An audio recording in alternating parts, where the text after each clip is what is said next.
You ask Tiger to solve. This deals with linear equations with one unknown. The final result is x equals 28.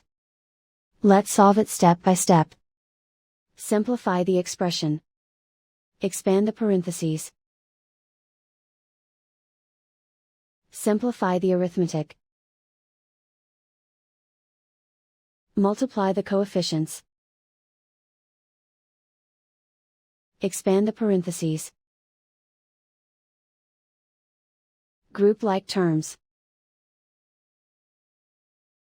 Simplify the arithmetic.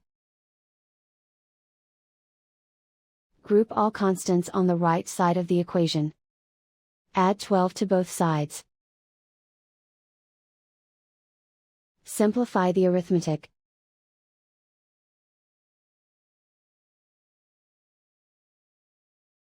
Isolate the x. Divide both sides by 2. Simplify the fraction. Find the greatest common factor of the numerator and denominator. Factor out and cancel the greatest common factor. And so the final result is x equals 28.